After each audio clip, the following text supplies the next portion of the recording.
Hello YouTube, Captain Mac here, and welcome back to the life of a virtual cargo pilot. I'm really loving this series more and more. I just get such a thrill out of flying these really big airplanes. And as you can see, we're going to be flying our PMDG Boeing 747-800 freighter model once again today with Atlas Air. Now, with that being said, you can see we're back over in Phoenix, and the reason why is because my good friend Pat over at Mac Air has put together a tour for us that is going to be amazing. It's an Atlas Air World Tour. I'm going to bring this over here and show it to you real quick.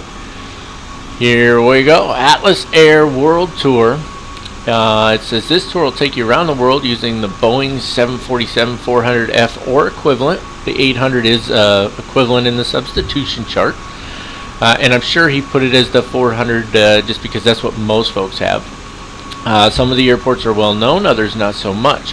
Some runways will offer some challenge, he hopes anyway, but nothing too crazy. The shortest leg, which is the leg we're flying today, is 525 nautical miles, and the longest leg is 6,182 nautical miles. Keep that in mind. The tour was requested by me. I did request this tour, and Pat was kind enough to put it together for me, and so there we have it. Alright, so you can see that I'm signed up for the tour here, and if we scroll down, this is our flights here. So we're going to fly today from Phoenix up to Denver. Our next flight will take us from Denver to Chicago to the Fallon Naval Air Station. I've never flown in there, so that'll be cool. And then from there to Vancouver over to Anchorage down to San Francisco all the way across the U.S. to Florida, which La Florida Airport. That's not Florida. I don't even know where that's at. Fantastic. From there to Guarapes. I can't say that. Hold on, I'm gonna cough in your face. Excuse me. This is Florida here, Miami. We'll go back up into Canada, just all over the place. And the very last flight in this route, in this tour, is from Christchurch, New Zealand, all the way back here to Sky Harbor. What a trip this is going to be, you guys. I am seriously excited about this. I don't need this page open anymore, so let me get rid of that for you. So we're starting leg one today, and we are going to continue on this tour for the life of a virtual cargo pilot all the way until completion, and that will wrap up season 2 of the life of a virtual cargo pilot. So I'm super excited about that. Really looking forward to it, and I hope that you guys are as well. Alright, enough talky talk. It's time to get in the office and get to work.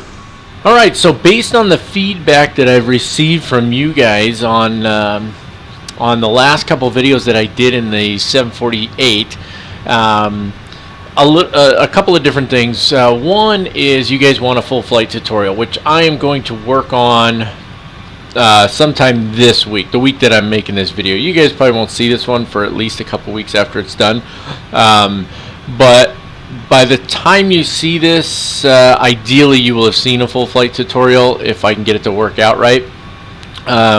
But the point being is I want to put that together for you guys. There are definitely a lot of differences, and you're going to see several of those today. So if you haven't seen the full flight tutorial, you might see a couple things in here and you'll be like, how does that work? That will be in the full flight tutorial. But again, ideally I want to have it ready to go probably prior to the release of this one. And with my full flight tutorials, once they're done, I release them. With my other videos, they're released on a schedule. So hopefully that makes sense. The other thing is it seems to be a mixed bag on the FS2 crew. And I get that. I totally understand that. I really like FS2 crew. I think it's a lot of fun. I think it does add to the immersion. One of you guys commented on one of my videos that said that you feel like maybe more like you're the first officer when you're flying FS2 crew. You're kind of subordinate to the program, and I get that too. I understand that, and I feel that way sometimes a little myself. So with that in mind, I think that occasionally we will still fly with it. I mean, I bought the program. I do like using the program, but I also like really diving into the aspect of the simulation as well. So I think it can go both ways. I think there's realism added when you have somebody to help you with a lot of things, especially when things get busy.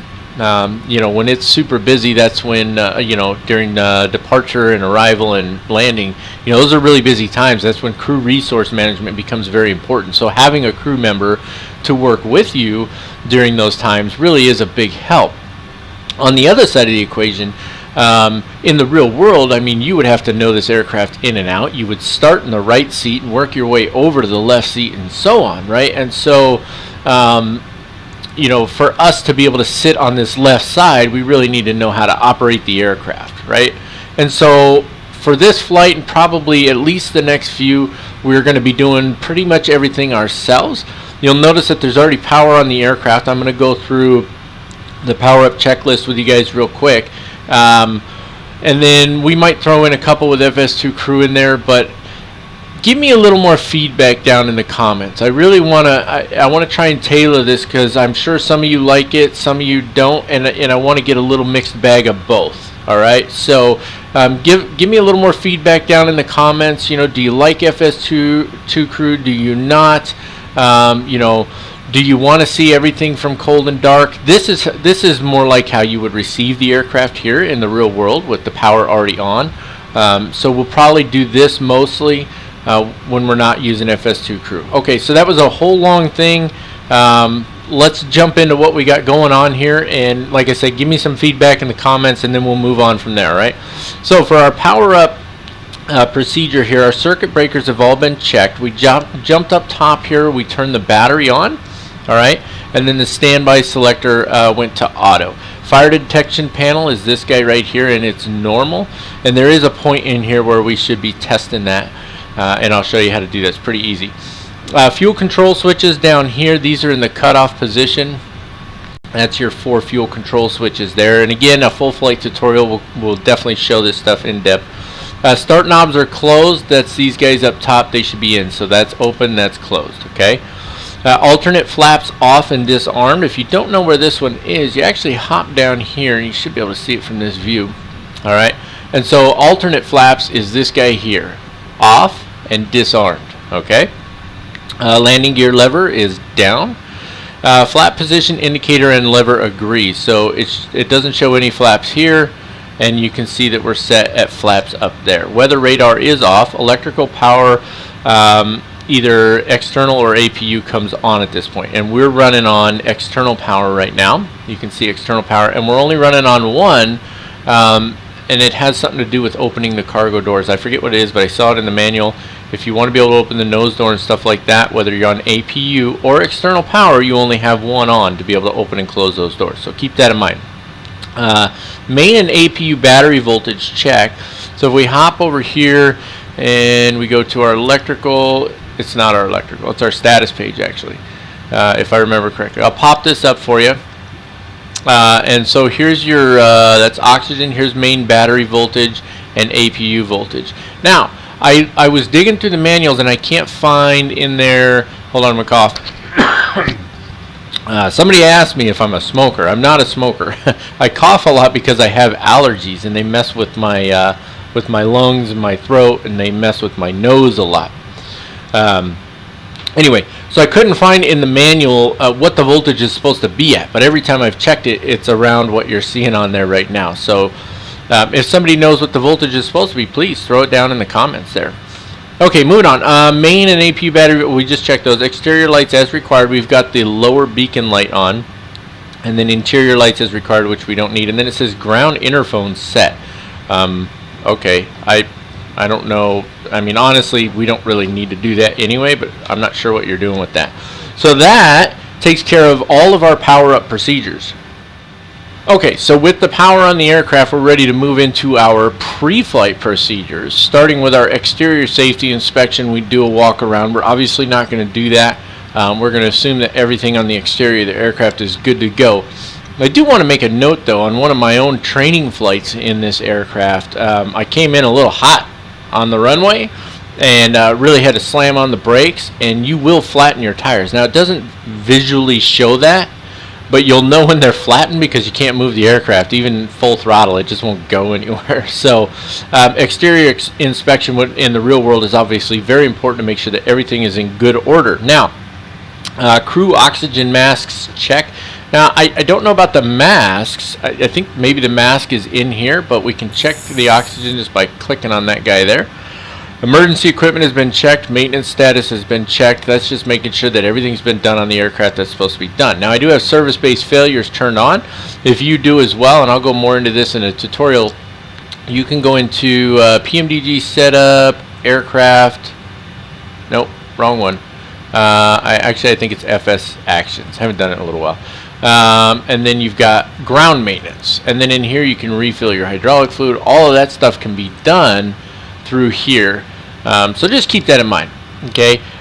Primary ICAS is checked, and it says checked then canceled. And so basically it's just saying you're checking what's on your ICAS display, and then you're canceling out the messages for now. And so we can just cancel all those out, and we're good to go. No smoking signs, fasten seatbelt signs on auto. And so we'll put those on down here, and you'll notice, and this will be during the full flight tutorial as well. There'll be a couple little differences because we're going to fly a freighter model. I haven't been flying the passenger model of this, so okay. Ground test switch normal. Now this one, you know, I think I did it in my 747-400 tutorial, but I couldn't remember in here. You got to go. So here's our our overhead panel. There's an upper overhead panel way up here as well. All right, and all of this stuff is functioning. You have to actually check this stuff, and this is where we're at right now. So ground test switch on normal.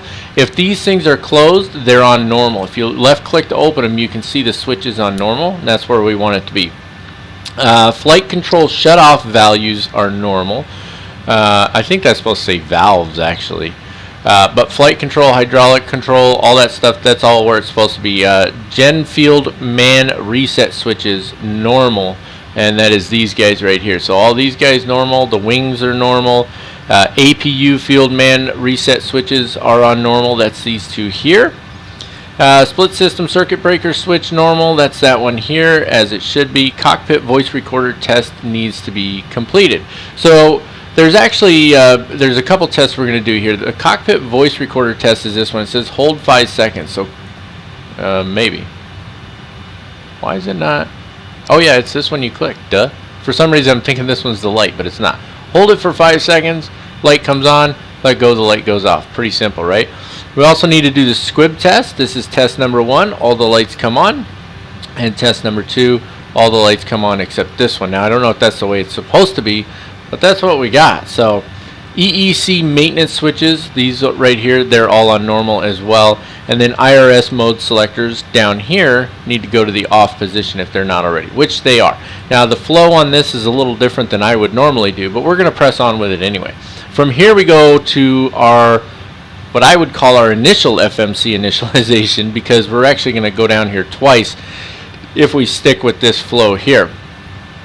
I think it's a little weird the way they do this. I might change it up even. So we'll go to FMC. And then it's not telling us right now to do position initialization. It's telling us first check the ident page. So this is our model, this is our engines, and we're checking our nav data, which is good. And then it tells us enter present position. So we go here and we go KPHX. That's our present position, right? But we can't do setting the IRS position because we haven't turned on the IRS system yet. Why am I getting this window heat 1 right, window heat 1 left? I'm going to check that in a minute here. It wants us to check GMT. It's not right on here, I can tell you that. And then it says to enter the flight number. But again, I can't do that. And the reason I can't do that is because the flight number goes in the route page, and once I initialize the IRS, the flight number is going to go away. So I think what we need to do is we need to come up here and we need to go to nav, right click twice, okay, and then put them back over to align. So left click once. I don't know why you go to nav then align, but if we come down here we can see time to align. It's 0 because I think I have it set to instantaneous. That's a mistake on my part. I'd prefer not to have it to instantaneous.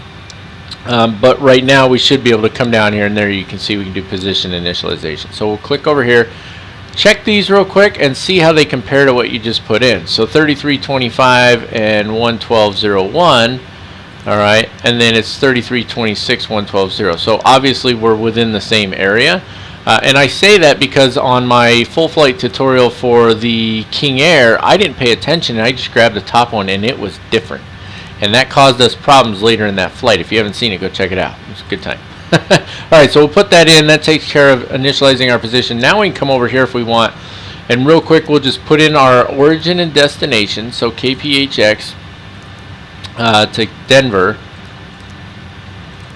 There we go. And then we'll put in our flight number, which is going to be 100 today. Alright, and that's all we're going to do for now with the FMS. Okay, moving on. So the next step, it says IRS mode selectors off the nav, but we're already set on those. So standby power selector says battery, then auto. I've never done this before. So go to battery and then back to auto. I don't know why. Left and right utility power switches are on. Bus tie switches are set to auto. And that's these four here. And then generator contractors are on. That's these four here. Drive disconnects should all just be left alone. Alright, and then hydraulic demand pump selectors are all off. All four of these. Alright, and then the hydraulic engine pump switches are all four on. That's these four here. Then we check our hydraulic quantity. Now here again, it's easy to check, but how much is supposed to be there, I don't actually know. If you just click on hydraulics and I'll pop it up for you, you can see your quantities in there. Now last time I did this, just going through it, I refilled those using the maintenance function, and it didn't really make much of a change. So I'm assuming that's good there. And then we do the fire overheat test, which is up top here. And all you're going to do is you're going to hold this down until everything lights up. And that's it. Alright, and you can just hold it until it stops. It'll stop on its own and then just let go of it. Okay. Emergency exit lights armed. Right click. That arms them. Observer audio system switch normal. That is this guy right here. Normal is in the middle. Service interphone switch off. That's this one. And then it says cargo fire forward and aft switch disarmed. That's these guys right here. And then fire discharge switch normal, which is this one here. So these are they're all as they should be when you're sitting like that. Standby ignition switch goes to normal. We don't have that in here, nor do we have a continuous ignition. It's all actually built into the computer. In the 400 model, there were a couple of switches here that you had to check. Okay. Same thing with the auto ignition selector. Auto ignition is automatic in this guy. Left and right jettison nozzle switches are off. These two right here. And all fuel pumps are off. And you can see that all of those are off right now. Fuel cross feed switches as required. I think we're going to end up turning these two off. I don't remember off the top of my head. Wing anti-ice is on auto, and nacelle anti-ice is off. So nacelle anti-ice is your engines. That goes off. Now correct me if I'm wrong, but the nacelle is the it's the thing that goes around the engine, right? It's called the nacelle. I may be wrong on that, but I think I'm right. So that would be engine anti-ice is off in this case. Windshield wiper switches are off. Passenger oxygen switch is normal. We don't have a passenger oxygen switch. We do have the supernumary oxygen, which should be normal, and it is in the center there. And I'm going to cough again. Sorry about that. Okay, moving on. Yaw damper switches both need to be on, which they are. Landing altitude should be set to auto, and that is, which switch is it? Oh, my brain just went blank on that. Maybe we don't set it on this one, because this is the landing altitude stuff, right? So I guess just auto select is what it's talking about. Outflow valve manual switches are off. That's these two right here, and they are. Verify that the outflow valves are open. The little arrow is pointed up in the open position. Closed would be down here. Cabin altitude auto selector is normal. That's this one. So I don't know which switch it was talking about with the first one. Passenger, we don't have passenger temp select. All of these need to be on auto anyway. There's no reason not to have them on auto for us, right? Trim air switches need to be on, and that is these two here. Recirc fans, we don't have recirc fans, but we do have a fan, so we'll turn the fan on. Aft cargo heat switch. That fan's kind of loud, isn't it? Let's turn that back off. It says aft cargo heat switch off, but I don't see an aft cargo heat switch. So that may be specific to a passenger model as well. Equipment cooling selector needs to be on normal. That's this guy right here. You can put it on override if it's over 21 degrees Celsius, which I don't think it is, but let's just double check. It is 23 degrees Celsius. Now, I don't know if that means you're supposed to put it on override or not, but let's put it on override. Oh, I'm sorry. I read it wrong anyway. It says to put it on override if it's less than 21 degrees Celsius, because it's equipment cooling, right? So if it's less than 21 degrees Celsius, we don't necessarily need equipment cooling on. There you go. High flow switch is off, which it is. Pack system fault light is extinguished. It is not. Click on it, and there it goes. And then there is no Gasper fan in this one. But moving on, pack control selectors all need to be to normal. That's these three here. Left and right isolation switches are both on, which they are. APU and engine bleeds all on, which they are. Radio tuning is as required. Weather radar panel is set, which we're good on that. We don't need to mess with it. Audio control panel, same thing. And then data printer test, we don't need to actually do that. And then ATIS clearance, which we've already obtained or simulated that we have. And I'm seeing that our IRS did not align. You see that? That's interesting. So let's go back up here and let's put it in the align. Oh, I'm sorry. It did align. We just need to right-click it over to nav. I'm an idiot. Don't mind me. Okay, back down here and you'll see everything's working the way it should. Fantastic. Okay, now we go in and we enter our route into the FMC. So let's do that real quick. This whole section is pretty long here. All right, so we've already entered our airports, right? So let me just pull up my route over here. There it is, routes. Good. Okay, so we'll start by going to the next page, and then actually no, we'll start by going to departure arrival, departing Phoenix. We're going to be taking runway 8 today, and we should be taking the Marble 1, something like that. This one here. And we're transitioning at Uper. That's interesting. And if we go back to route, you can see that's in there now. And then from Uper, it's direct to Schnapps. SHNPS. So SH, making sure I'm doing that right. NPS. So direct to Schnapps. And then from there, it takes us on to our T-bar 1 arrival. So if we go back, we can put that in now. So we'll go T-bar 1. I'll go previous page. See, so that says for 35 base, 34 base, and so on. So since we don't know which runway we're going to be landing on yet, I'm not going to put it in. So we'll activate that, execute, and then go to performance initialization. Now I think some of this, yeah, so the rest of this it has a little bit later, and I'm not really sure why, but I'm going to stick with the format that I have on here because that's what I'm going to be doing for the full flight tutorial as well.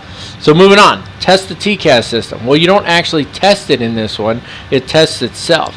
So here's our TCAS. There is no test switch like there is in the 400 model or like you see in the 777 and so on. It's just internal. We can set our transponder code though. You know what it's going to be, 2336. And then transponder mode can go to transponder. So we'll click it up once to transponder. VOR and ADF switches are as required. Altimeter needs to be set. So we'll jump up here. And looking at my weather, I wrote it down. It should be 3002. So that's going to be this guy right here. Scroll it up to 3002. There we go. Fantastic. Traffic display needs to be on. Just click the center of this button here. Nav display options as required. We'll just leave it as is. I'm good with those. Flight directors need to come on at this point. There's one. There's two. Auto throttle arm switch stays off, which I find interesting, but that's the way it's set up. Bank limit selector to auto. That's this back knob here. So if I right click the back side, you see that's 5 all the way up to 25. Auto, then it'll automatically choose how steep to bank. MCP heading and altitude needs to be set. Coughing again. My apologies. So real quick, I need to pull up my chart. My bad. So we're going to be taking runway 8, and if I pull up the chart for Phoenix real quick, and I should know it by heart now, but I don't. Runway 8 is going to be 78 degrees. Alright, so we'll put 078 on here.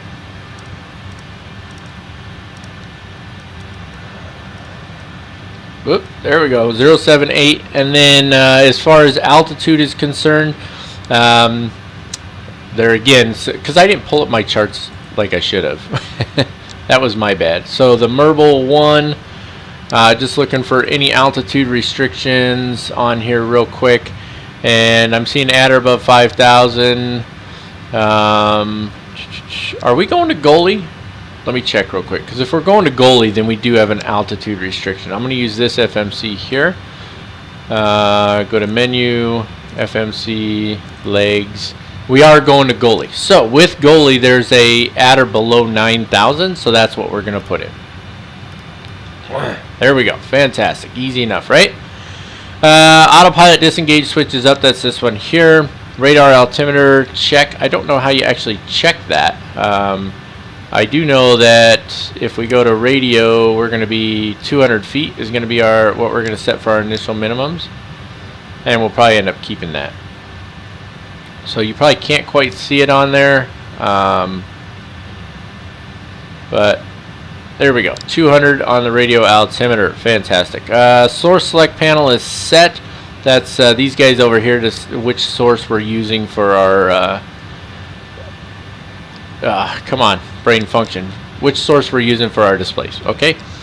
Clock check and set. So we can do the clock now, and then what it does is it's going to tell me to reset it when we get ready to take off, right? What else? PFD is good. Nav display is good. Standby flight instruments check. That's these guys here. And so the main thing is just making sure that our altimeter is set on those as well. So you can see it's 3002 because I have them synced up because that's just easier. Standby flight instruments check. Excuse me. Goodness gracious. And my brain just drew a blank on that. Standby flight instruments. What is that? I don't know. No, it's these guys back here, right? Standby flight instruments. No, I just checked that. I'm losing my mind here. That's what I was just checking. This is our standby flight instruments right here. Sorry, my bad. Heading and reference switch is normal. FM source select, it says select left. So or FMC source. So that's this one right here, and we are on left. Okay. Primary ICAS check. Man, I'm having crazy throat problems this morning. Which other than auto throttle disconnect and TCAS off, there's nothing on there. We're good on that. We'll clear it off of there for now. And then it says to check the oil quantity. So jumping over here, oil quantity is under status, I believe. No, it's not. Haven't done it in a minute, have I? Oil quantity, that's under engine is what it is. Duh.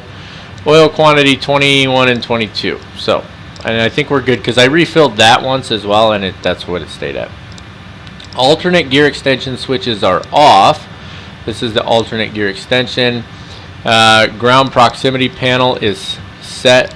That's actually these guys up here, and we're not messing with any of that, right? Speed brake lever is down. There it is. Thrust levers are idle. Parking brake should be set. Let's jump over here and take a peek. Parking brake is not set, but it is now. And then stab trim cutout switches are closed. That's these guys right here. And that takes us to the finalization of our FMC here. So we're going to sorry, there's a lot going on here. We're going to confirm our zero fuel weight. Our final reserve fuel is supposed to be 11,487, so we'll just put it at 11. Might end up being a little bit less. Cruise altitude is supposed to be flight level 350. Put that in there. Cost index is going to be 85. Put that in there. Go to our thrust limit page. We're going to do normal takeoff, normal climb, and for our takeoff we're pretty heavy, so we're going to do flaps not 10. We're going to do flaps 20. Laps 20 takeoff. There we go. Confirm the center of gravity. Confirm our V speeds. V1 is 135. Rotate at 144. 161 for V2. MCP speed needs to be set. It's 161 plus 5, so 166. Go back up. There we go. And APU start and check, and we're not going to start that quite yet. And then that actually takes us to our pre-flight checklist, which is battery switches on, standby power switches to auto, hydraulic demand pumps are off, parking brake is set, landing gear lever is down, flap position, indicator and lever do agree, fuel control switches are in the cutoff position, anti-ice, the nacelle anti-ice is off, oxygen is checked, emergency exit lights are armed, altimeters are set. So I just looked, and that entire pre-flight procedure section took us 21 minutes. Now it does take a little longer when you're explaining everything as you go rather than just doing it, because I think it takes me probably 5 minutes to just do it. But there's 21 minutes of your video, so keep that in mind when you're doing your when you're giving some critique in the comment section of this video. Do you like going through all of that every time, or do you want me to just go through all that and just hit the checklist points on here? Something to keep in mind, all right? Because this one's not a full flight tutorial. You're gonna see all that again, or you've already seen all that in the full flight tutorial, and that's kind of the point I'm getting at. Do you want all of that, or do you just want to go over the checklist really quick? Get where I'm coming from? Okay, this is the point where we're going to take care of our briefing really quick. And what I want to do here is I want to start with our weather. So you can see our weather is 040 to 8 knots, so runway 8 is going to be good for us. Altimeter is 3002. Looking at our aircraft fuel and payload here, we are looking at trip fuel of 35,208 with block fuel of 60,670 pounds, 67,670 pounds, and I think I put it at 68,000, but we'll double check here in a minute. I'll just try to remember to double check that. Coming down below to our payload, that's our times there. So we're looking at a total cargo of 257,600 pounds. I know I got that right. Our total payload, 259,400 pounds. You have our zero fuel weight here and so on. And we'll take a quick look at those inside the EFB here in a minute as well. And there are no NOTAMs to concern ourselves with. There's tons of NOTAMs on here, starting right about... That's weather list. Here we go, NOTAMs. This is all NOTAMs. All NOTAMs all the way down here for our airports and our en route. None of them are really significant for us, so I'm not overly concerned about it. Now, let's pop up our charts here. We can close that out of the way for a minute. And taking a look here first at our airport chart, our ATIS is 127.575. Clearance on 118.1. Ground is going to start out on 32.55, but we're going to transition over to 19.75, and then our runway is going to be 18.7. We are down here at the south cargo ramp. We've been here before. You guys are probably used to this taxi route now. We're going to take Hotel down here to Hotel 7, cross over runway 25 left at Hotel 7, and then cross 25 right at Foxtrot 10.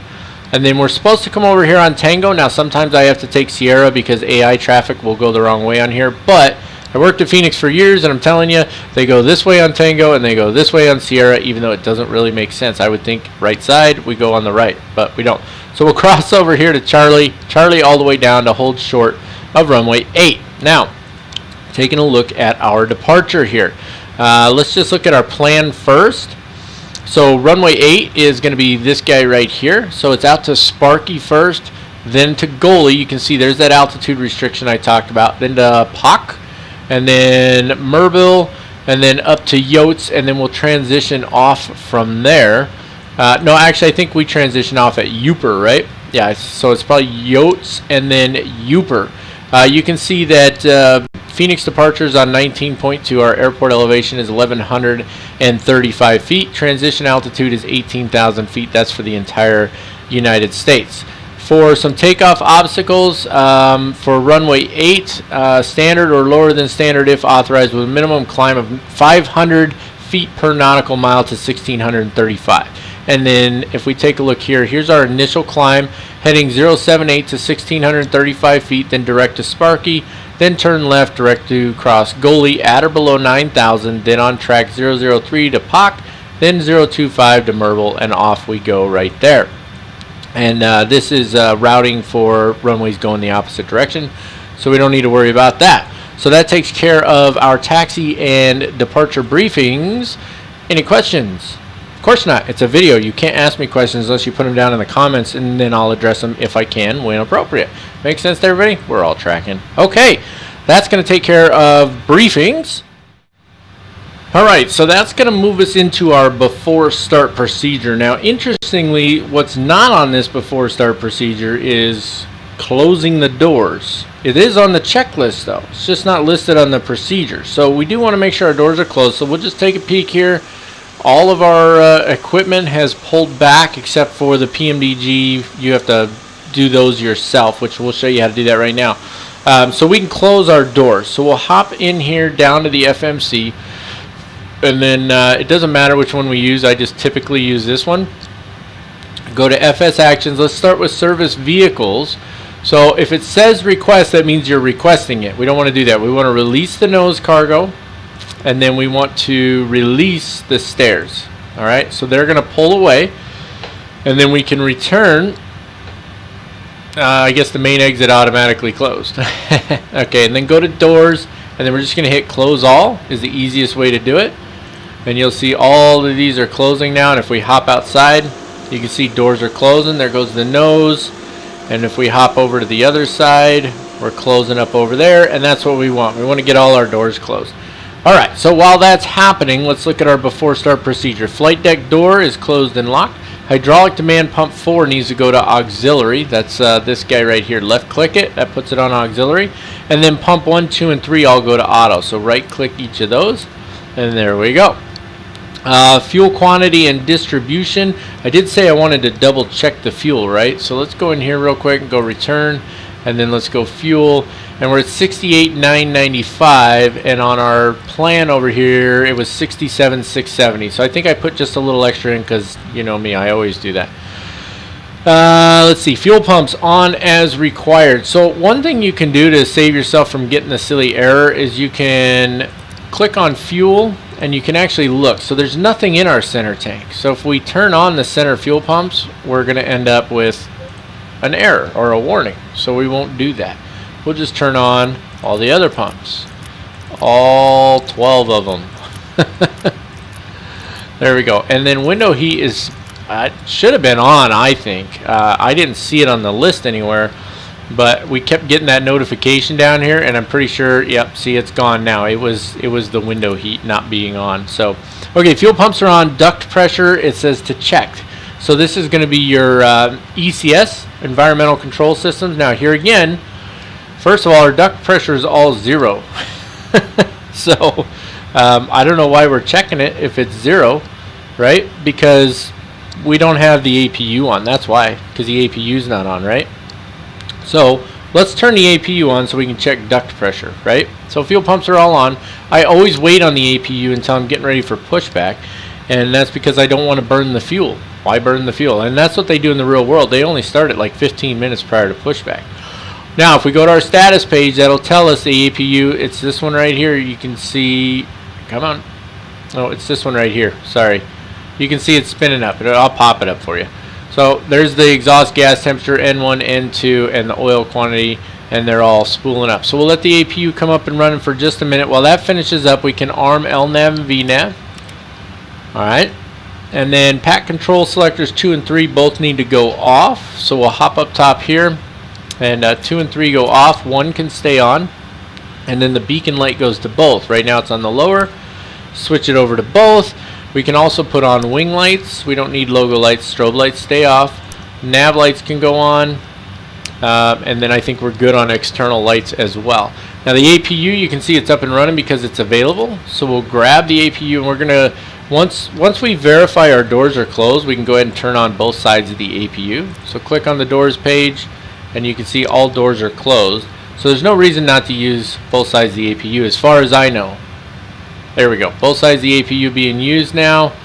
Pressure switches on and then off. Now we can jump down here real quick and let's disconnect the ground power. So ground connections. Release ground power. Release the AC cart and double check parking brake is on so we can release the chocks as well. And real quick, let's ask for pushback. Prepare for pushback and departure. Yes, I want to request pushback, and he's pulling up right now. And that takes us to our before start checklist. So hydraulic demand pumps on auxiliary, that's just for number 4. Fuel load and pumps, fuel is loaded and the pumps are on, APU is on, beacon is on both, doors are closed and auto, and signs are on, and that'll take us all the way up to our pushback. Alright, so we got the locking gear message from him, so just waiting because GSX always has like something else. I'll bet you know what, this has been doing it, a lot of times it resets these. If I set and then remove, yeah, it keeps freezing up on me for some reason. Prepare for push and departure. Yes, I want pushback. There we go. And then I'm going to use the auto-saved quick edit pushback. Departure check completed. Bypass pin inserted. Release parking brakes. Commencing push. All engines clear. Start at will. So for some reason with my GSX I have to like re-request it or something like that. So anyway, we're pushing back now. We can go ahead and start the engines. We're going to start 1 and 4 and then 2 and 3. And it's a very, very simple process. You're going to click 1, click 4, and then you're going to come down here and you're going to see the N2 is spooling up on both of them. It's an auto start, and I'll show you that. So you see auto start, right? So you can click both of them, bring the fuel in, let them start up. Pretty straightforward, right? Man, I love flying this thing. So much fun. Frames are just a tiny bit low. They're not horrible, but they're a little low. But it is what it is. So, coughing. I have to warn you guys, right? It's only fair. I mean, if I'm gonna cough in your face, it's only fair that I give you a warning first. Let me take a drink of something. Alright, so because we're starting 2 engines at once, I want to wait until both engines stabilize. Alright, and it looks like 4 is starting faster than 2 for some reason. That's interesting.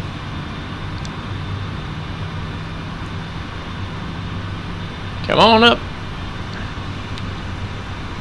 GSX is not doing very good at the pushbacks lately to me. It's passing where I want to be, and then it's going to come back this way and then straighten out. I don't really understand that. Okay, 4 is started. And there's 1 started as well. And you heard the clicks, and that's these clicking back off. So just let it stabilize for a second. There we go. 222 looks good. 2 and 3. And we can see that we're coming up on the N2. Introduce fuel.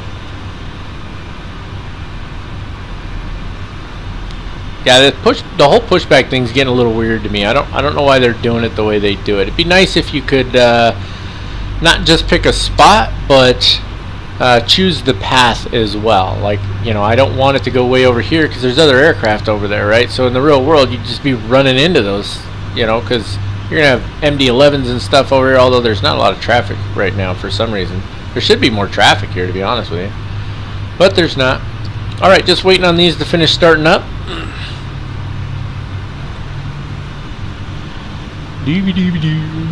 Not much to do when you're just waiting, right? Okay. Should be putting on the parking brake. There we go.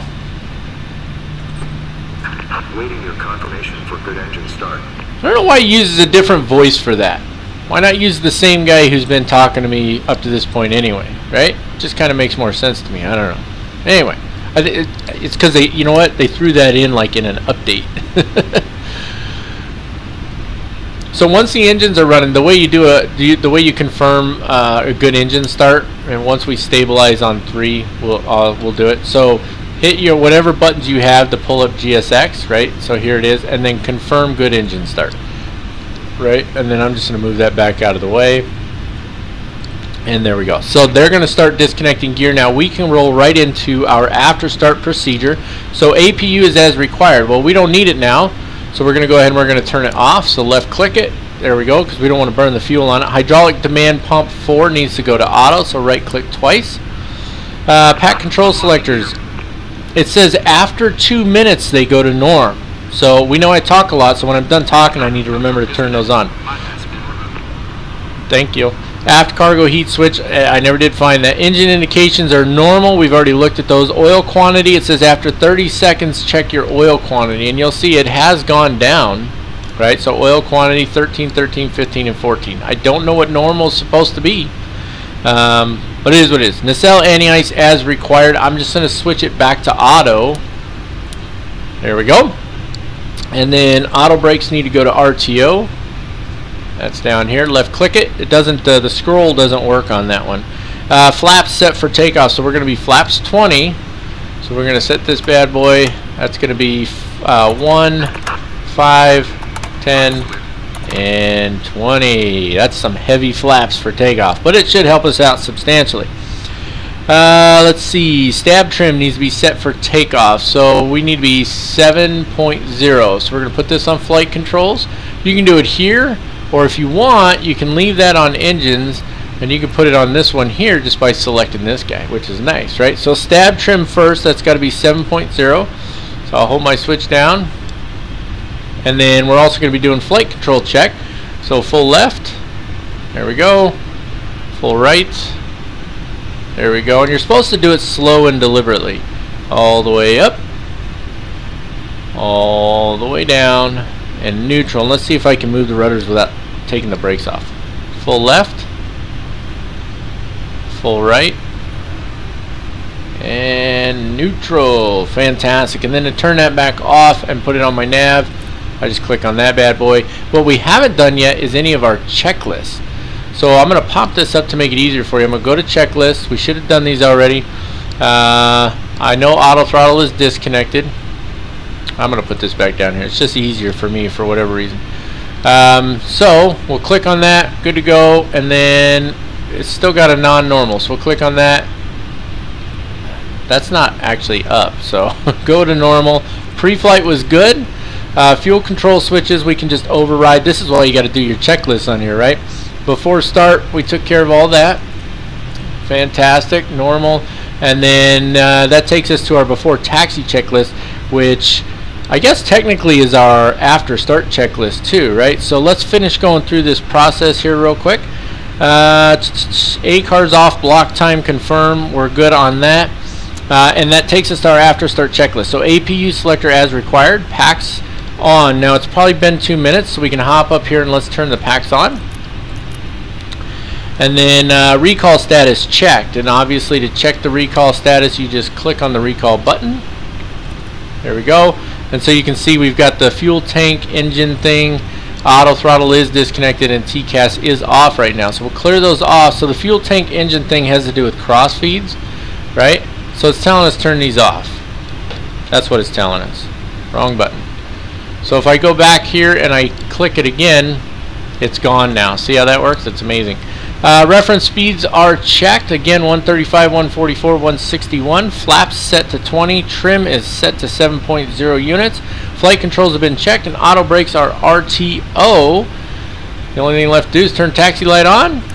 Runway turn off lights. Sometimes we use them, sometimes we don't. And that takes us right all the way up to our taxi. Alright, so after saying you need to remember to do your checklist items in here, I still haven't done my before taxi checklist. So anti-ice is good, recall is checked, flight controls are checked, ground equipment is clear, and that leaves our before takeoff checklist, which is already done because it's flaps, that's it. There'll be a few more things we'll take a look at real quick. But anyway, jumping up here, track hire coming on a little jump here. There it is. Take those brakes off. And away we go. Shouldn't need a whole lot of thrust. Move my head around a lot though. I mean, we're heavy, but this plane does a much better job of moving than some of the other ones, right? So say you just bring in a little extra there, and there we go. And then it'll continue, like it continues moving quite well actually. Alright, so I'm not going to make you watch the whole taxi, but I do want to take a look real quick at our before taxi items, or our before takeoff procedures. Right, so the cabin report is received. Weather radar will be as required, so we'll turn that on when we get short of the runway. Auto throttle switch can be armed, and I know we got a long taxi, but I'm going to arm it now anyway. Transponder code checked, we're good, and we can go to TARA on this guy. So it's only 2 clicks now, and you can see it's set on there. And then it's supposed to be the bias is supposed to be above. So left click this guy once, and that puts the bias above. And then packs 2 and 3 as required. We're going to do a takeoff with all our packs on. Exterior lights as required, and then we'll reset the clock, which I've already reset. But we'll do the rest of that stuff once we're holding short of the runway. So that's the gist of it, folks. I'm going to press on, taxi all the way across the airport, and I'll see y'all back here in just a second. Alrighty, folks, just holding short of the runway here. You can see yet again AI traffic is making a mess of itself. You got 2 aircraft right on top of each other. One of them's going to be going around, the other one probably landing, and then you can see another coming in right behind them. I'll give it a minute, but I might just use the option to clear out all traffic temporarily from, or at least clear the approach path. You can do that with Ultimate Traffic Live, which is kind of nice. But let's just review our before takeoff procedures real quick. Camera report was received. Weather radar, we can turn that on. Technically, wow, there's a lot of them right on top of each other. Look at that. We would zap them if we turn this on right now, but I'm turning it on anyway. That's what they get for flying like fools. Auto throttle switch is armed. Transponder code, we've checked it. We're on TARA as we should be. Bias is above. Packs 2 and 3 are both on. Exterior lights will come on as we pull onto the runway. And then elapsed time to 0, so we want to reset our clock. There it is at 0. Fantastic. And that takes us to our before takeoff checklist, which is vital data is checked. Packs are set as required. Cabin crew has been notified. Look at that. 1, 2, 3, 4, 5 of them right on top of each other coming in here. Can we see these guys? Let's see if we can see them here. Where are they at? There they are. Look at that. All lined up. Let's watch them for just a second, and then I'll clear the approach path. It's just insane the way the AI traffic does that, isn't it? It would be great if Ultimate Traffic Live got an update that dealt with or handled the AI traffic a little better. Like, I think he's gonna go around. Is he? Yep. See, he's going around. Why is he going around? It should be him going around, him going around, him going around, and him landing. That's ridiculous. Anyway, there is this option here. We're gonna take it. So if you go to Ultimate Traffic Live, and then you can go clear approach. Watch the airplanes now. Clearing airspace. Oh, it's clearing it ahead, not behind. The other option is to turn off all the AI traffic for a minute. The downside to that, he's going around now, is if we turn it all off, what ends up happening is you get a lot of choppiness when you first try to turn it back on. How many more are there? Okay, it looks like this is the final run of them here. So let's see who goes around here. You got 3 more. Who's going around? Who's staying? I bet he's going around, and I bet he's going around, and I bet he lands. Let's see. He's going around. Wait for it.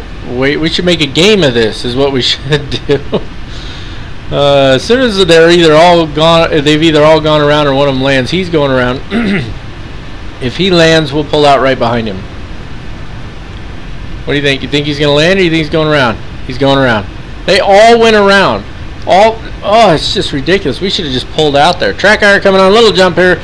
There it is. Let's get out on the runway before more of them show up and make our day miserable. Come on. Let's get those lights on.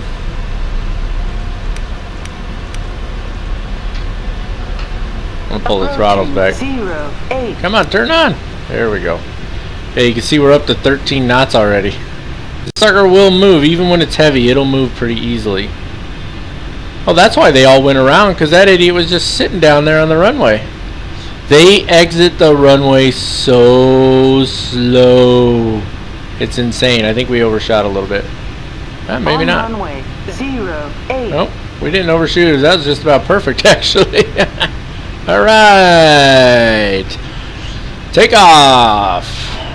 Let me adjust in my seat. Sorry for the jump. There we go. And thrust ref. And away we go, folks. First leg in the Atlas Cargo World Tour. This is going to be good stuff. Oh, she's pulling to the left a little bit there. Come on. There we go. The engines are so much quieter on this airplane. I don't have any of the V callouts because I was using FS2 Cruise. There's V1, there's rotate. Up, up, and away. A little choppiness. I do apologize.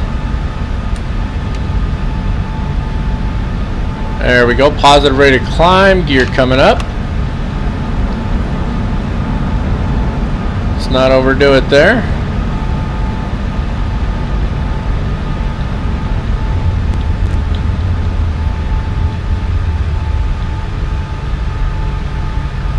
Go flaps 10. Ooh, she wants to climb, I can tell you that for sure. There we go. I'm messing with the trim the whole time there. Okay, there's our climb thrust right there. Oh, now she wants to climb more, doesn't she? Why is the why would it want to climb that fast? It's kind of weird, that flight director. I think it's got a couple of minor issues, to be honest with you. Because see, now it's just coming down. Let's go flaps 5. A little bouncy, isn't it?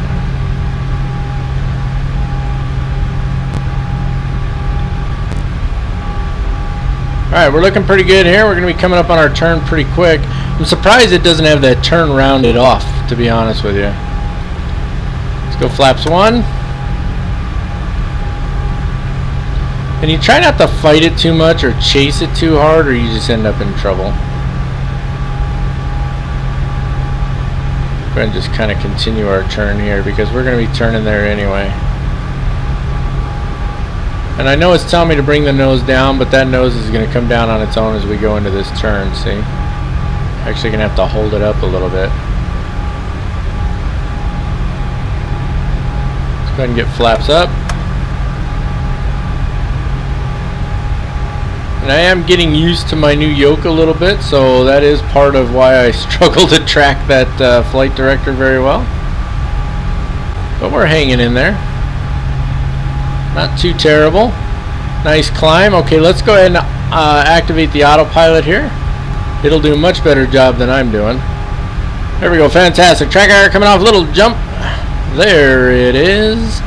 And what do you say we take care of this after takeoff checklist? Now, just a real quick note. I know we're flying at 260 knots and it's 250 below. Where is this airplane going? What is it doing? Okay, let's just to avoid trouble, let's go direct to POC is next, right? Nope, goalie's next. Yeah, why is it not going direct to goalie? Oh, there it goes. Now it's turning. It's like it's on its own program here. Okay, anyway, I know we're flying at 260 even though we're below 10,000 feet, but I just want to note to you that when the aircraft are heavy, you can get an exception for things like that. Alright, so just something to keep in mind. Okay, after takeoff checklist really quick. Landing gear is up, flaps are up, packs are on, exterior lights as required. Altimeters will go to standard above 10,000, and the APU is off. And that, ladies and gentlemen, takes care of our after takeoff checklist, and that means, you guessed it, it is time for some of that obligatory elevator music.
Alright folks, we're a little over 50 miles from top of descent. There's a little housekeeping to do here. I do want to note that there is no descent procedure as far as the checklist I'm using is concerned, but there are always things you need to take care of prior to top of descent. And the first thing that I want to do is I want to take care of our briefing. So we're going to brief both the arrival and the approach right now. So taking a look here first at our arrival, it's going to be the T-Bar 1 RNAV arrival. Now real quick, using my Sim Toolkit Pro, I can check my active sky by just clicking on it right now. I can refresh it if I want, see if my weather's still accurate.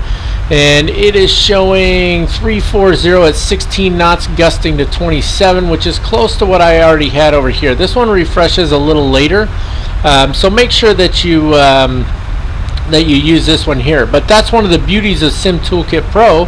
Here's my active sky right here, and I can jump right back to my charts, and I'm not switching windows and all of that. So just something to keep in mind. But this arrival is going to be pertinent or appropriate for us, as well as the approach. So let's jump right into this. Our ATIS is going to be on 125.6. The airport elevation is 5,434 feet, just over a mile high. Transition level 18,000 feet still, and radar required, all that stuff. This is pretty typical stuff here.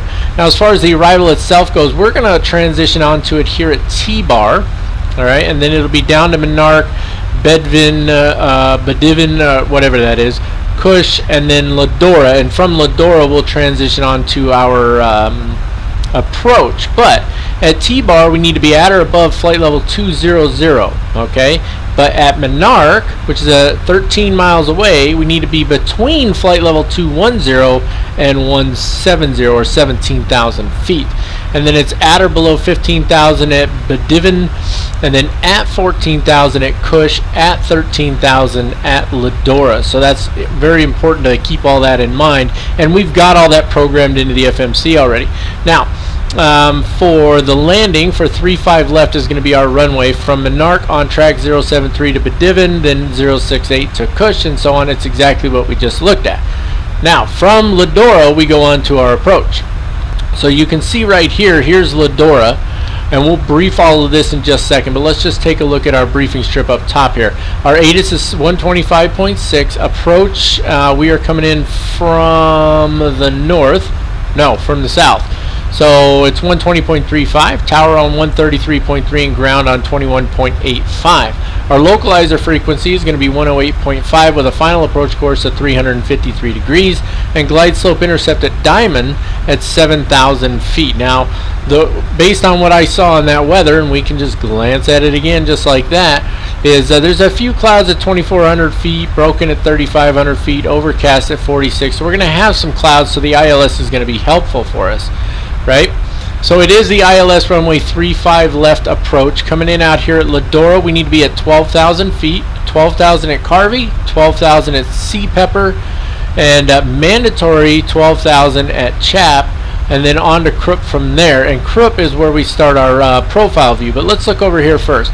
So here's Krupp, then it's Chola, then Selby. Glide slope intercept shortly after that. That's what this marker is right here. And then it's Diamond, and then DePage. Actually Diamond, I'm sorry, is supposed to be our glide slope intercept, or we have to intercept by Diamond, I guess. Maybe that's how it works. I'm not 100% positive, but looking at our profile view, 11,000 at Krupp, 10,000 at Chola, Selby is 9,000, down to 7,000 at Diamond, and then hopefully intercept the glide slope there. Well, we have to intercept it by there because that's what we're supposed to do, right? And then it's on in from there, okay? Taking a look at our minimums over here, it's Cat 1 for us as far as I know. So runway visual range 1,800 feet, or 3/8 of a mile. Pretty much straightforward and easy going. Last thing I want to cover is this right here. Our minimum safe altitude for the area around the Denver VOR is 9,200 feet, and you can see that written right here as well. And then on our little plan view here, you can see, so the highest point around here, it looks like, is 6,529 feet, and so that's what they base this off of. Does that make sense to everybody? I'm sure it does. And that's that. So that takes care of our briefings, and we are 44 miles from top of descent now. And so what I'm going to do is I'm going to set us, and I'll show you why here real quick. Pull up your legs page.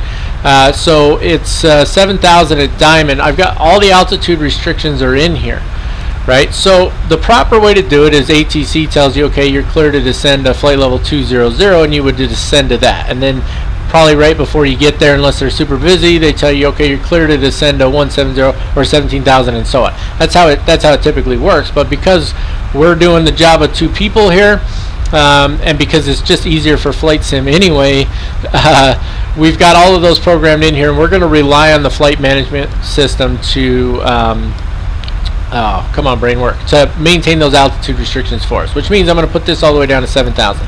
I know real world that's not the right way to do it, and it's not that I can't reach over here and do it. I'm just not going to because I'm being lazy. How's that? Does that work for everybody? I'm sure most of you do the same thing. If we were flying with ATC, which Lord willing we'll get an opportunity to do that in the not too distant future, then we will change our altitude based on their instructions alone. Okay, we also want to go in here, hit initial reference. We're going to land flaps 30, 158 knots. Pretty quick, especially for the altitude we're at, so it's something to keep in mind. We don't want to float it like I tend to do.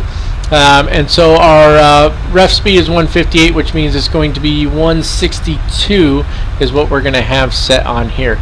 And then last thing for this 747-800 is I want to click on this bad boy, and now see it's on VNAV. Well, it went to VNAV speed. I forgot if it, so it's going to start descending now. We started descending a little early. It's not the end of the world. It'll still maintain the altitude restrictions. Alright, so we're going to go ahead and let it do its thing. I'm fine with it. That's assuming we got an early descent from ATC, but I guess you don't have to click it to start top of descent. I don't know. I seem to mess up with that thing every time. But we're going to stay on VNAV anyway. We're going to let it do its thing. Alright, sound good? I think it sounds good to everybody, so we're going to press on. It'd be nice if we had windshield wiper fluid, right? Because we got bugs on the windshield. You can just make out a couple of them there. Oh, maybe they're gone. Maybe that's just the clouds. But anyway, that's it. That's all. No more. So I will see you guys when we're getting set up for the approach. Alrighty, guys. We're just about to make the turn at Carvey here. You can see we're still in the clouds quite a bit. That's quite all right. But I'm ready to go ahead and jump into our approach checklist here. So we've obtained the ATIS. We've taken care of our arrival and our approach in the FMC. So you can see here, if we go to departure arrival, Denver arrivals, and there we go, ILS 35 left, and then, well, we're already off the arrival, but it doesn't even show it anymore. So we've taken care of that. We've got our initial reference in there, 158. We could choose this one and go down one, but I'm just going to stick with what we got. What else we got here? Briefing has been completed. Recall needs to be checked. And nothing there. We're going to be auto brakes 1, so that's good. Altimeters are set. Let's see, VREF. So VREF is 160. Let's see, it's 158 plus 5 is what? 163, right? So 160. Our VREF is 158. 163 will be what we put on the FMC here. Minimums, we're going with 200 on the radio. I know that's not necessarily the right way to do it. I mean, we could say, okay, we're going to do 5,634 feet on the barrel, but then we're going to be here scrolling. I guess I've got a minute, might as well do it. So it's 5634. Now it goes in tens, so it's going to be 56. Oh, too far. It's going to be 5640. There we go. 5640 is what we're going to put. There we go. We'll do it that way. In case anybody was getting angry because I always use radio. The altimeters are set. We'll check that off on the checklist. That'll take us to our landing checklist, which we're not quite ready for yet. Passenger signs are on. Auto brakes are set to 1. Landing lights. Technically, we're at 10,000 feet AGL. In fact, we're lower than 10,000 feet AGL. So I'm going to turn the landing lights on. Did I forget the strobe light earlier? If I did, Alex is going to be mad. I did. No strobe light. Alex is probably pulling out what little bit of hair he's got left right now. And that takes care of our approach checklist. Let's go ahead and arm the localizer. Should grab it right away. It did. Now we can do the glide slope. We've got some rain here. Actually, it looks kind of like snow, doesn't it? Weather didn't call for snow. I don't always trust, honestly, I don't always trust the active sky weather as far as the readings go. And it's not just whether I'm doing it through Sim Toolkit Pro. I have the same issue when I'm doing it just period. If I check the weather on active sky, it's not always the way I want it to be. Okay, we need to get more flaps in here. Let's bring that speed down so it's what is it, 163? That's where we want to be, 163. And we are on glide path already, as you can see, so we're looking pretty good. I'll pull that up for you. So we're coming up to Chola right now, and then after that it's Selby, and then Diamond is technically glide slope intercept, but we've already intercepted the glide slope. That's why it says GP in green right there. It's glide path on this one, I think. Unless it does both. Glide path means that we're on the right glide path, and glide slope would be just that, glide slope. Bring the flaps to 10. I probably don't need to come down that far quite yet. Let's go to 180 for the moment. We need to be a little faster than that, otherwise we're too slow for flaps 10. 192 works. And what I'm doing is I don't want to get too slow too fast, and then we're spending all day out here, you know what I mean? Fuel override 2 forward. I guess that one's empty? Must be empty. That'd be my guess. Fuel. Yeah, I don't know what that's from, to be honest with you. I'd have to look it up in the, quick reference handbook. Well, there's a checklist for it right here. We don't have a lot of time, though. Both override pumps in tank 2 are inoperative. Okay, well, I don't have time to mess with that because I'm on approach, right? Come on. Normal checklist. There we go. Alright. Let's arm the speed brake here. We've got the airfield in sight. Alright, so let's go gear down, flaps 20. And we want to be 163.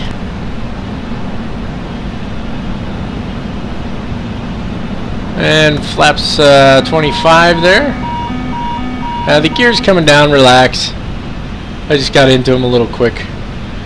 And then flaps 30. Let her stabilize herself a little bit. Yeah, it's saying the same for both pumps. I don't think there's an issue with the pumps. I think the fuel's just a little low in there. As long as our engines don't quit, we're fine. Let's see, what does it say we're supposed to be at here? I mean, there's plenty of fuel. There's just not that much in the middle. Shouldn't the... In my opinion, isn't this where the cross feeds should be on, so that it cross feeds fuel from those outer tanks into where's fuel? There we go. Into those? That seems to make more sense to me, unless both those pumps quit, which is, I don't know, kind of crazy to me, but it's telling me that we're not supposed to have those cross feeds on right now. So don't worry, I'm not gonna miss the approach. Let's turn those off, and let's turn those off. Let's go to here. Track IR coming on a little jump here. There it is. That looks like snow, doesn't it? Is that snow, or is that, I mean, it's June, for goodness sakes. It shouldn't be snow, right? 2500. That wind is crazy. Check it out. Wind is 29 knots right now, and you can see we're bouncing all over the place. So it's actually holding pretty steady. It's supposed to be gusty, but right now it's holding pretty steady. So that's nice. We need to go checklist. And let me jump down here. I don't want the non-normal checklist. I wish it would stop bringing it to me. Go to normal. Why is it on shutdown? That doesn't make sense. I didn't finish the landing checklist, did I? No, I did not. Oh, because everything's done, the landing checklist is done, right? So the next one would be shut down. Okay, so landing checklist, flaps are flaps 30, landing gear is down and locked, spoilers are armed, auto brake is set. Let's take the autopilot off, shall we? Alright, we have control now. We're going to leave the auto throttle on. This aircraft will automatically idle the throttles on landing. So there's no reason to mess with it, right? She's drifting just a little from that wind. The wind is slowed down just a little bit, so that's good. Here, we're getting just a little high there. Increase our rate of descent. Not too much though. There we go, right about there. Should bring us back on nicely. There we go, looking good. Yeah, that wind's just kind of put. Oh, look, the wind just shifted to the other side. See that? And then the speed changed drastically, which is messing with our aircraft. So good times. So the wind's shifting all over the place. So it is definitely gusty. Let's bring that nose over just a little bit there. I don't want to get too high, and we're already a little high. So just trying to bring her down a little bit. Let her even out. There we go. That's looking a little better. Approaching 3-5 left. The closer we get, the higher we'll appear to be. We're definitely too high. Our sight picture's off a little bit. We should definitely be a little lower. So I'm going to just let this kind of follow this rate of descent for a minute. Approaching 3-5. There we go. Now we're coming into the sight picture we want. Because we should be descending probably right around 750 feet per minute. Right about there. That's where we want to be. Keep that nose down just a little. There we go, looking good. Just a hair high. 400. Nice. Don't you dare pull on that runway. 300. I hate AI traffic so much. Add-ons, UT Live, toggle all. I'm not dealing with it. See how that messed with the we got a little low. Little low. 60. 50. 40. 30. 20. There we go. 10. Okay. So having to mess with the traffic as you're approaching, not good obviously. So but I hate that the AI traffic does that. I need to just make it a habit, I think, to automatically clear the approach path. Alright, we are heavy, so it's taking a minute to slow down, but we'll be alright. But I wanted auto brakes one because I don't want to burn up the brakes. There's 80 knots. And now we can go to manual braking. 3,000 feet remaining. Auto brakes are disarmed. We'll turn those off. Ooh, start bringing flaps up. There we go. Flaps coming up. Look at that water on there. Alright. Now, a little fast for exiting the runway there. Especially, so I didn't know it was going to be raining. I didn't see that on the weather report. Did you guys? That would have made a difference for our landing. And I just realized I never touched that EFB. I meant to during our pre-flight and all that, and I never touched it to show you guys any of that stuff. Let's turn these off. Those can stay on. And let's start the APU. There we go. Alright, around the corner here we go. And I'm going to break away at this point, ladies and gentlemen, and taxi this thing on down to the cargo ramp, and I will see you shortly. So as I'm taxiing along here, I just realized we didn't actually do the after landing procedure that's on the checklist. I mean, we did it, but I didn't talk about it. So I want to go over real quick. Auto brakes need to be off. Autopilot needs to be off, which it is.